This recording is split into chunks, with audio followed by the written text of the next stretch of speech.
The Raptors call upon their bucket getter on deadline day, and Brandon Ingram delivers a superb performance. Let's talk about it.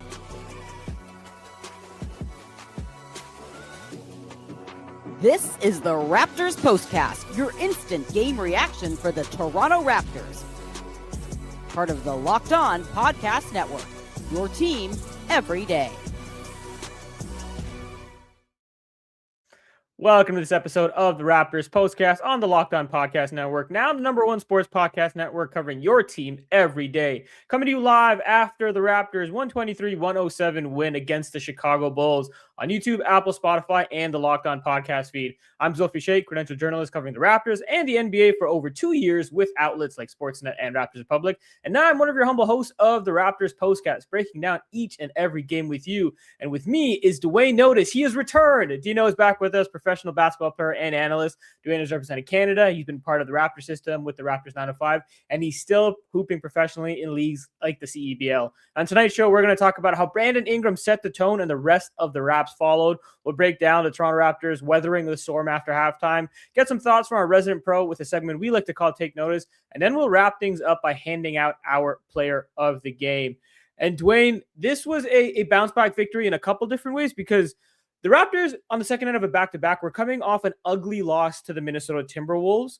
And Mamu even said it after this game. He said it was tough. He said it was on everyone's minds. And I think for a lot of fans coming out of that game, there was this idea of like, your leaders kind of didn't step up for you late. And that's what they really wanted to see in this game.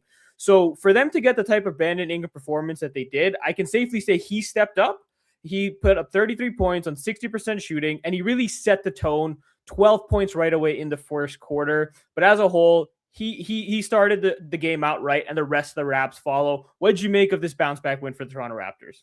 Yeah, it was a great bounce back win for the Raptors. You already mentioned it, but a guy like BI being the catalyst, being the focal point, coming out there, setting the tone, being assertive, right? And the thing that I enjoyed about his game and performance tonight the most was that it was a controlled aggression. He was basically doing the definition of giving what the defense is giving you. Whether the guys were having their hands down, then he was going to let it fly from the three-point line and being efficient in that area. Whether guys were sending over help, then he made the right play and find the open man and create offense for his teammates.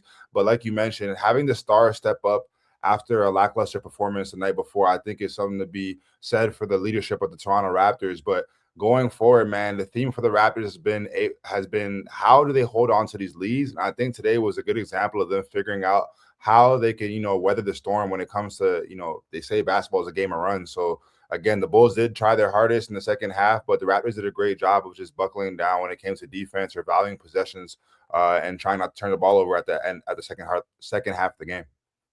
Yeah, I think we talked about it the last couple of games, especially when you're losing these lates. What happens to the Raptors is teams adjust to take away their strengths from them. And a big one, like we've talked about, is their pace of play offensively. When they're going fast, when they're getting into early initiation on offense, that leads to good things for the Raptors. But when teams get physical and muck things up, that starts to get away from them. And in this game, it was kind of the opposite. They started a bit slower. The Raptors, I believe, had 7 fast break points in the first half. They ended up having 9 fast break points in the third quarter alone. So they really picked up the pace coming out of halftime. They really juiced up their offense. That's exactly the kind of adjustment you want to see from this team to have a stronger effort in the second half when you know that's been a problem for them. So for the most part, it was just getting back to what works for this team. Now, granted, this is a Bulls team that's kind of in flux right now. We are doing this on trade deadline day, and the Bulls, I believe, made 7 trades. That has to be the most in the NBA. And obviously, guys are in and out of the lineup. They have a bunch of new guys inserted in. Jaden Ivey and Anthony Simons are playing for this team. I think Simons had a pretty good game, all things considered, especially just getting thrown into the lineup. But this is a Bulls team where you don't know a lot of what's going on with them, and the Raptors, being the type of team that they are, have to take advantage of it, and they rightfully did in this game. Yeah, he did it. And you made a great point, man. Doesn't matter who you're lining up or lacing up against across from you. Doesn't matter. You got to bring the same energy, the same intensity. And the Raptors did that. Yes, the Bulls have a brand new team, so their chemistry might have been off with all the trades and guys just trying to figure each other out. You saw Baby Dame out there, like you said, Anthony Simons going to work out there. But the Raptors still figured out a way to win, and they followed their leaders. So that was definitely impactful. But one of the things that I liked a lot was seeing Beast play today, man. We talked about him being sometimes too unselfish, but I thought that he was definitely a glue guy today. Impactful, setting the tone, coming out those short rolls and just finishing at a high level. I think that him continuing to rack up these experiences and having guys like BI entrust in him and make those passes to him out the pick and roll situations, I think is going to be great for his game. And then seeing that next part of his game, we talked about 3-point shooting, but we saw him get a post touch and he turned it over. But man, that is something cool to see. Seeing the fact that CMB is getting isolation post touches, I think was also dope. But the Raptors just, clicking on all cylinders. We saw quickly, he didn't have the best shooting night when it comes to shooting the 3-ball, but his aggression, I think, was great for the Raptors today. And then them being able to kind of be solid on the defensive end in the second half, again, is what contributed to them winning. But, man, the Raptors just played at a high level, and it's tough, man, playing after a back-to-back, trying to find that energy. But Mamu spoke about it. The crowd in Toronto just being a great six-man and a factor to help them kind of bring that energy and get that win, I think, has been special. Yeah, and I want to go back to you mentioning CMB and the game he had, and the word you used was trust. I think that was so big for him in this game and last game.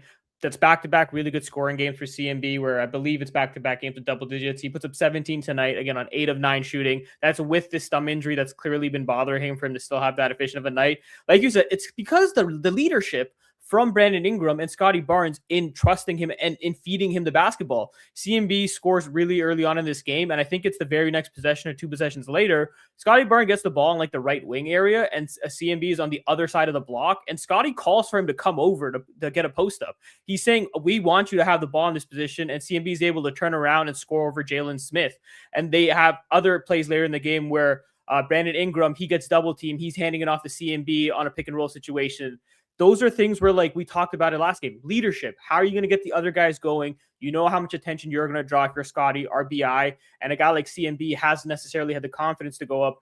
This is how you get a guy like him going. So I don't think it's a coincidence. He has 11 points against the Jazz. He puts up 17 tonight, 8 of 9 shooting. He said it where the guys keep harping on him and getting after him to score more. And you see it kind of starting to compound and work well for him. And that, again, just goes back to leadership. I guess to turn it back to you, then from a player's perspective, like how much easier does the game become in that sense when you have, those guys behind you are looking for you and trying to get you in these positions, even if you haven't necessarily been hitting these shots yet?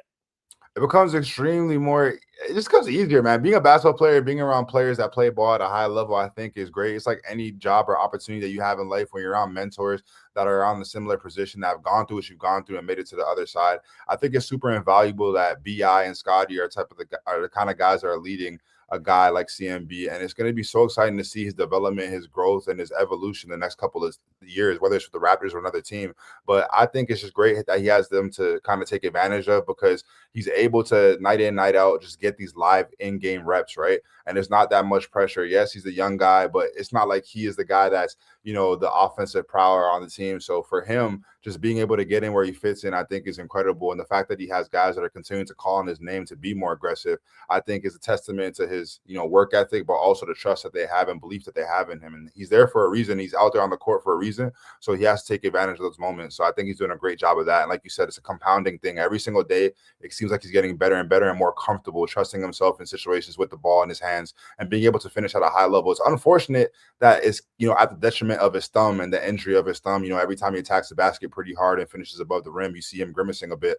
But I love the fact that he's been resilient and playing through it. And it's going to be one of those things that's going to be a nagging injury for the rest of the year, because, again, you got to play basketball with your fingers, your hands, and your thumbs. So at the end of the day, it's going to be a continued thing that's going to bother him. But I like that he's not allowing it to affect his game. Yeah, I think that's very well said, Duane. And I think another interesting about this game is when you look at the final numbers, the Raptors in pain points, they win that battle 60-44. Second chance points, they win it 20-11. Fast break points, 17-7. They end up winning by double digits. It's a pretty resounding victory for the Raptors, all things said and done. But it wasn't without them having to weather some storms. And I thought in the third quarter specifically, we saw them be able to take care of business when that hasn't been the case lately. And I think it's time for us to break that down with our turning point of the game. Time to reveal where the game was won or lost. It's the turning point. All right, Duane, we know the story. They lost 3 or 4 games by blowing second half leads. They had collapsed a little bit. So in this game, that was the concern. You play a pretty good first half, but if you go into a microcosm, the one nitpick from the first half is closing quarters wasn't the best. By the end of the first half, what did they do? They gave up a buzzer-beating 3 to, I think, Patrick Williams. What was an 11-point lead is down to 8. You look at the end of the second quarter, they gave up 3 turnovers in the last 3 minutes, a double-digit lead, back down to single digits. So coming out of halftime, you're like, are they gonna be slipping momentum again? And what do the Bulls do? They come out with a 6-0 run, And all of a sudden, the Raptors are looking like they're about to be in the same position again. I thought very smartly, Darko Rajakovic, he calls a timeout. And what the Raptors end up doing from there is they turn to the guy who's been having a hot game so far, Brandon Ingram, who I believe had 22 points in the first half. He ends up basically scoring for them every single time they needed in the third quarter. Right after the 6-0 run, what does he do? He comes off like this double screen action with off a pin down, curls, gets to the mid-range, scores a basket, gives them some breathing room right away. A couple possessions later, at this point, the Bulls have caught fire. They hit 4 threes in a row, and that's basically all the Bulls were able to do in this game offensively. For the most part, they make 18 threes by the end of it, but they hit 4 threes. The Raptors look like they're about to give up this game again because the Bulls tie it. Brandon Ingram goes right down the right wing, splashes his 5th three of the game, and then right after that, the Raptors basically spark a 10-0 run.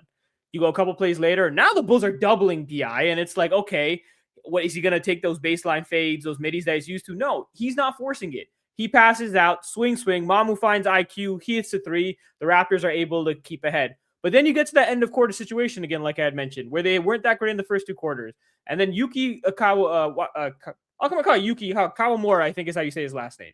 Hopefully I didn't butcher that. But Yuki hits a 3. It's down to single digits again. And you're like, okay, another tough end to the quarter. Let's see if they hold on. But Brandon Ingram says, no, enough of that. He goes the other way, draws free throws, drills both of them. Raptors finally, after first 2 quarters, in the third quarter, they ended by taking a double-digit lead into the fourth. We talked about it before. That's leadership. That's weathering the storm. And Brandon Ingram specifically responded again and again and again with these constant buckets for them to be able to stay ahead. And the rest of the guys did their jobs in between. Yeah, definitely. Brandon Ingram, man, I think just his impact is so invaluable. Him being a star, and being a star, you illuminate, you shine. And he attracts more attention than a baddie going to a game and sitting courtside when the players cannot focus. We know how Jordan Poole feels about moments like that. But BI just demanding so much attention from the defense, I think is great, because when players or other teams decide to guard him one-on-one, it's his world. The oyster is his world. Literally having him on an island, I think no defender can stop him one-on-one right now. I mean, outside of Wemby, I don't think anybody could really guard a guy like BI. So him just having those matchups and taking advantage of that. And like I said, he's so pure. His game just feels like artistry. The way he's able to attack from all 3 levels. We saw him get it going from the 3 ball, but also his ability to attack with minimal dribbles, man. I think that young players watching him play need to take that type of advice, man. Brandon Ingram doesn't get to it by taking 20 dribbles a possession. He gets to it efficiently, 1 or 2 dribbles to the baseline, like you mentioned. And I like the fact that he wasn't hunting his shot. He had to come out to be aggressive, but it didn't seem forced, and he was able to create opportunities for his teammates. We saw IQ miss a couple open shots, but what did BI do? He still had the mismatch, was able to not settle for the mid-range at the nail. Instead, he attacked going left, drew the help, and kicked it out to quickly for a corner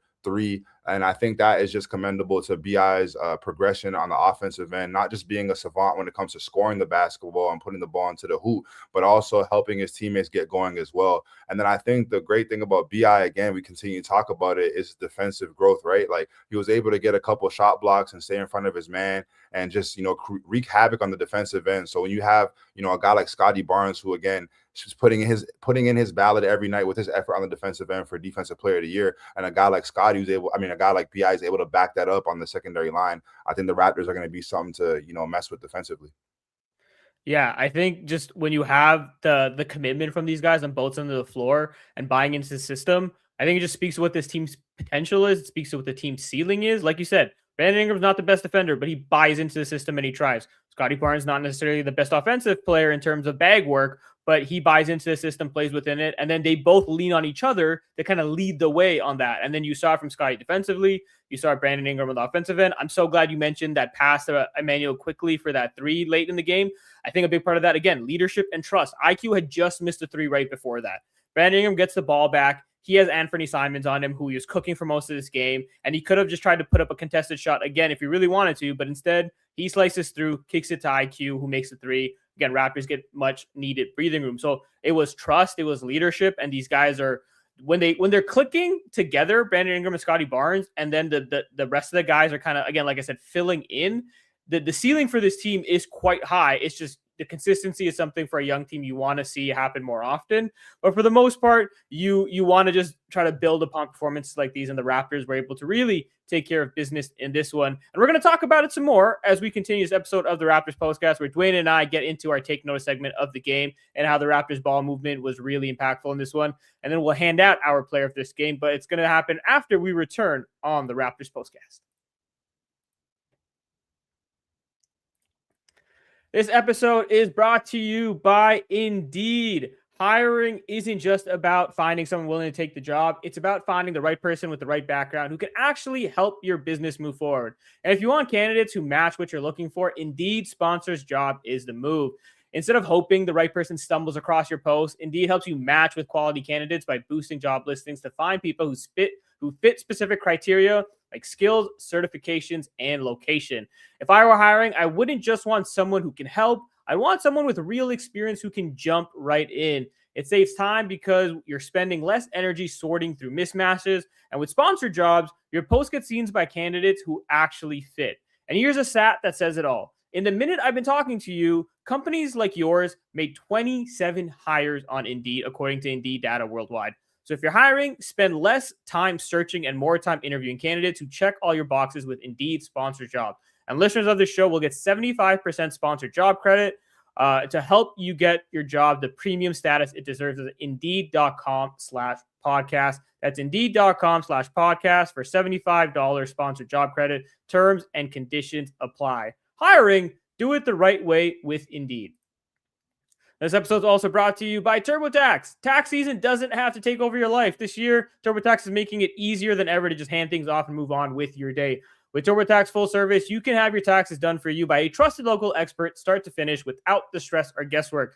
Instead of spending hours trying to figure out forms, you can meet a local TurboTax expert in person or connect online. I did it last year as a first-time freelancer, and they made the process so simple, I'll absolutely be returning to TurboTax. They handled everything from W-2s to self-employment forms and work to get you every deduction. So you upload your documents, you go about your day, and get updates right in the app so you have peace of mind knowing an expert is handling it. And for a limited time, you can have your taxes done by a local TurboTax expert for just $150 all in if they didn't file your taxes last year. So make sure you file by February 28th. Take taxes off your plate and get back to your life by visiting TurboTax.com/local to book your appointment today. And lastly, this episode is brought to you by FanDuel. It's the last call for football on FanDuel. One final Sunday, one final kickoff. The final chance to get in on the action before the NFL season officially comes to a close. This is Super Bowl 60, and FanDuel is making sure you're right in the middle of it with a special offer just in time for the biggest game of the year. So whether you're backing the favorite, riding with the underdog, or building one last same-game parlay, this is the game everyone's been waiting for. And I'm going to say it now. Go Seahawks. If you're Patriots fans, sorry, not sorry. I'm over with the dynasties. Don't want to see it again. This is where predictions turn into plays, stats turn into storylines, and every snap feels bigger. It's the perfect way to cap off the season and make the Super Bowl even more exciting from kickoff to the final whistle. So if you're a new customer, bet just $5 and get $200 in bonus bets if you win. Make it count because after the Super Bowl, the season's over. So this is the last call for football on FanDuel, an official sportsbook partner of Super Bowl 60. Visit FanDuel.com to get started.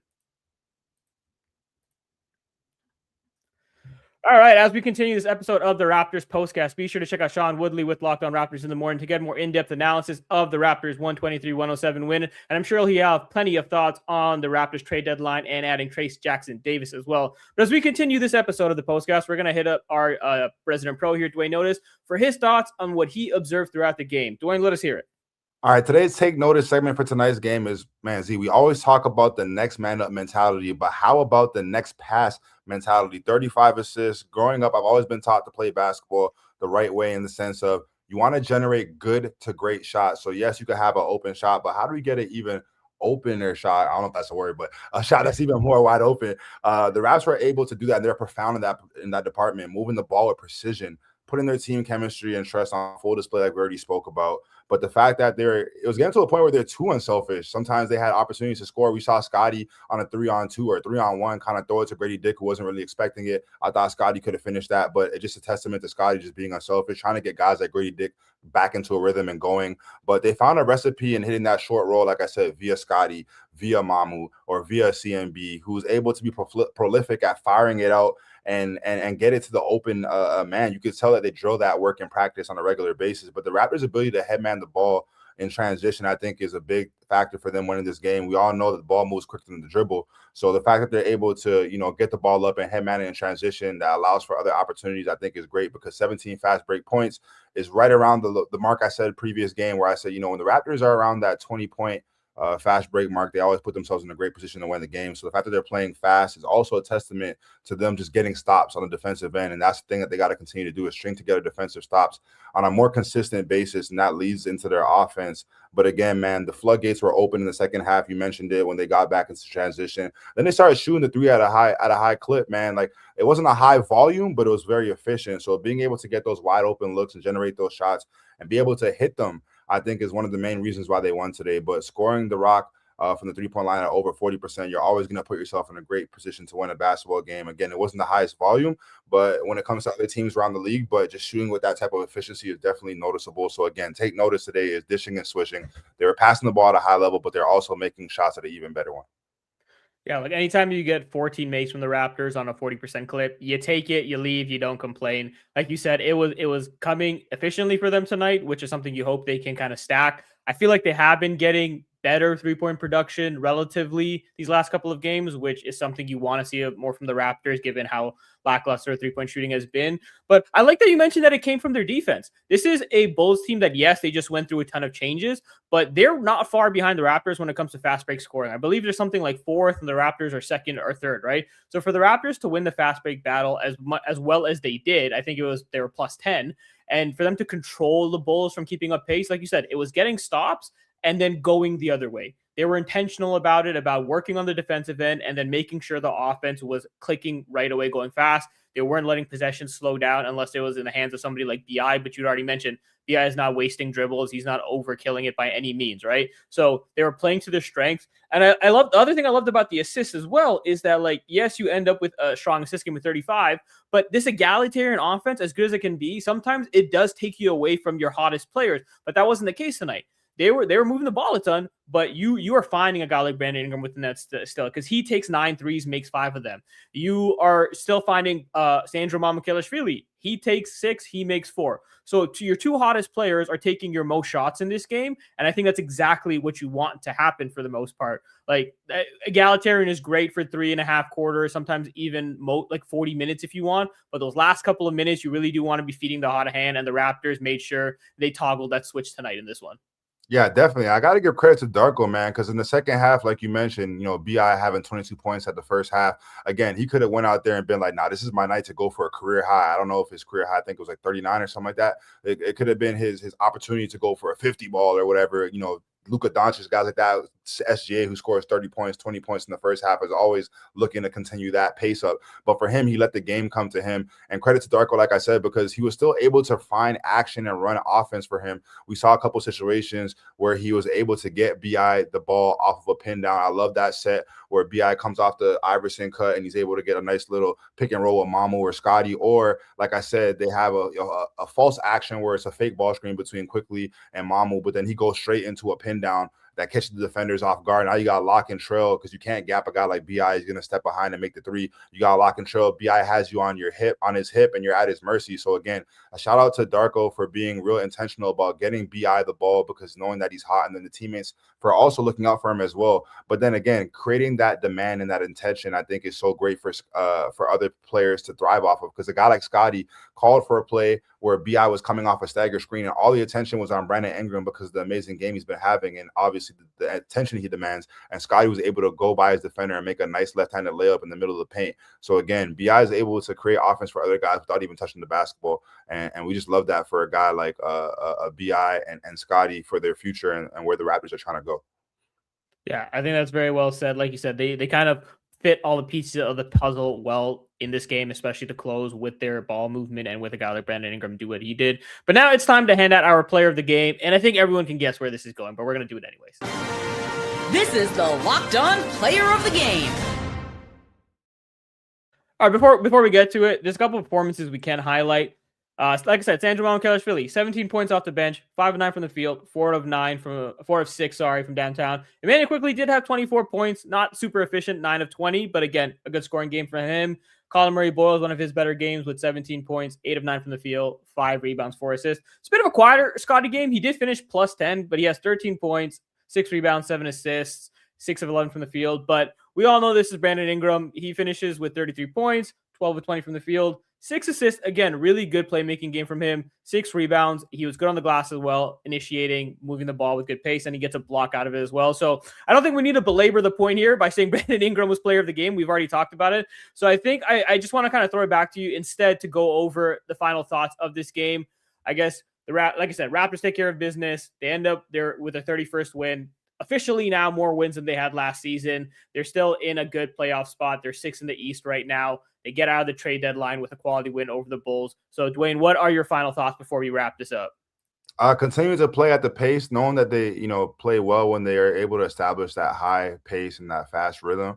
But I think a concern that's kind of been brewing outside of them being able to wrap up quarters and being able to close, games properly without giving up the lead, I think is just their attention to detail on, valuing possessions. I think they had a lot of turnovers tonight. And again, it's the NBA. You're going to face some teams that, play good defense and force you to turn the ball over. But the self-inflicted turnovers have to stop for the Raptors. The ones that lead to points off of turnovers need to stop because you're just giving teams easy offense. So going forward, I would like to see them take care of the basketball a little bit better. And then obviously, I think the Raptors are so great at being put into scramble situations and rotating and flying by and closing out. But I thought today they had some reckless closeouts that led to opportunities for the Bulls to capitalize on offense. And so for the Raptors going forward, their half-court offense, they have to do a better job of keeping the ball in front of them and preventing themselves from being in these tough rotation situations where they're closing out at such a reckless level that guys are getting straight line drives to the basket or able to make other kickouts for open shots. But other than that, the Raptors just got to continue to find ways to win, which they are doing. And, you can't complain about that. Yeah, I think those are 2 very good points. The turnovers, you look at it, they end up with 12 team turnovers, but they give up 16 points off them. So if you're making mistakes, don't compound it by letting them score the other way. And I think that's something they're going to have to take care of. And we'll see. Again, it was a good win. We're going to point out the positives and the negatives. But overall, that does it for us. For myself, Zulfi, Sheikh, and Duane Notice. Thank you to everyone who tuned in live and for those listening the morning after. If you haven't already, make sure you like and subscribe to Locked On Raptors on all platforms. And don't forget to comment below if you have any thoughts. We'll be back on Super Bowl Sunday. And like I said, go Seahawks. Live after the Raptors host Pascal Siakam and the Indiana Pacers. And we'll see you then, breaking it all down on the Raptors Postcast. Peace.